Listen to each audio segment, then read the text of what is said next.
दोस्तों नमस्कार, मेरा नाम है मनीष कुमार सिंह और आप देख रहे हैं 4 PM महाराष्ट्र। आपका बहुत बहुत स्वागत करता हूं। दोस्तों, महाराष्ट्र के सीएम देवेंद्र फडणवीस सरकार द्वारा आवंटित आधिकारिक सीएम बंगलो वर्षा बंगलो में क्यों नहीं जा रहे, ये सवाल उद्धव ठाकरे शिवसेना के बड़े नेता संजय राउत ने उठाया। उन्होंने पूछा कि वर्षा बंगलो में देवेंद्र फडणवीस क्यों नहीं जा रहे, आखिर वहां क्या हुआ था। और तो और संजय राउत ने एक बड़ा खुलासा भी किया है। उन्होंने कहा है कि उनको मिल रही जानकारी के अनुसार इस वर्षा बंगलो को तोड़ा जाएगा और वहां खुदाई की जाएगी और फिर से एक नया बंगलो जो है वो बनाया जाएगा। आखिर ऐसा क्यों किया जा रहा है दोस्तों, ये सवाल संजय राउत खड़े कर रहे हैं। आपको बता दें कि संजय राउत आए दिन प्रेस कॉन्फ्रेंस करते रहते हैं और महाराष्ट्र की महायुति सरकार के साथ साथ केंद्र की जो एनडीए सरकार है, बीजेपी सरकार है, उसको भी निशाने पर लेते रहते हैं। और ऐसे में संजय राउत ने प्रेस कॉन्फ्रेंस की और उन्होंने कहा कि वर्षा बंगलो जो एकनाथ शिंदे के पास था जब वो सीएम थे, अब वो बंगलो में देवेंद्र फडणवीस को जाना चाहिए क्योंकि वो सरकार द्वारा आवंटित सरकारी सीएम बंगलो है। लेकिन देवेंद्र फडणवीस अभी तक इस बंगलो में क्यों नहीं जा रहे हैं।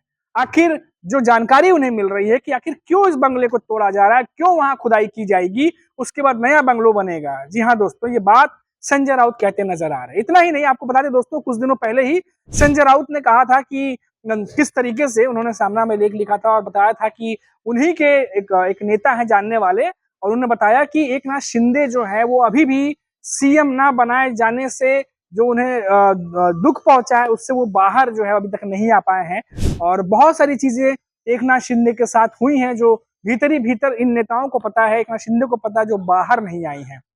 संजय राउत ये भी कहते नजर आए कि देश के गृह मंत्री अमित शाह ने एकनाथ शिंदे से कहा था कि उनके चेहरे पे ही चुनाव लड़ा जाएगा, धन बल का प्रयोग करे चुनाव में और चुनाव जीतने के बाद उन्हीं के जो है अगुवाई में सरकार चलेगी, तमाम बातें कही गई थी। लेकिन चुनाव जीतने के बाद एकनाथ शिंदे सीएम की रेस से फिर बाहर हो गए और फिर गृह मंत्रालय की रेस से बाहर हो गए। जिस जिस तरीके से वो दरकिनार किए गए उससे वो बाहर नहीं आ पा रहे। ये बात संजय राउत कहते नजर आ रहे हैं। आपको बता दें दोस्तों कि देवेंद्र फडणवीस जो हैं वो, आपको पता ही होगा कि महायुति सरकार बनने के बाद से लगातार जब ये सवाल उठ रहे थे कि महायुति में सीएम कौन होगा, ये तीनों ही नेता जब प्रेस कॉन्फ्रेंस करते थे तो बड़े ही चालाक अंदाज में या कहिए पॉलिटिकली करेक्ट अंदाज में कहते थे कि महायुति का जो सीएम होगा वो यहीं बैठा है, क्योंकि उस समय तीनों नेता उस समय वहां बैठे होते थे। हालांकि कोई किसी का नाम नहीं लेता था। और चुनाव के दौरान हमने देखा कि कई बार देवेंद्र फडणवीस नागपुर गए, वहां संघ का जो प्रमुख है उनसे भी मुलाकात की, वहां कई सारे आरएसएस के लोगों से मुलाकात करते थे, फिर दिल्ली जाते थे। ये तमाम चीजें जो है उस समय चल रही थी। वहीं एकनाथ शिंदे इस बात को लेकर के शायद अस्वस्थ थे, जैसी खबरें आ रही हैं कि उनके ही चेहरे पर चुनाव लड़ा गया और चुनाव जीतने के बाद जो बिहार में जो मॉडल बीजेपी ने लागू किया था वही महाराष्ट्र में लागू होगा, ऐसा मांग भी एकनाथ शिंदे के नेताओं की तरफ से की जा रही थी। लेकिन कुछ भी नहीं हुआ। महाराष्ट्र में बीजेपी की तरफ से अपना सीएम बनाया गया, गृह मंत्रालय बीजेपी ने अपने पास रखा और ये तो तमाम चीजें हुई हैं। ऐसा लग रहा है, संजय राउत जिस तरीके से कह रहे हैं कि अपमान जिस तरीके से एकनाथ शिंदे को लग रहा है कि उनका हुआ है उससे वो बाहर नहीं आ पा रहे।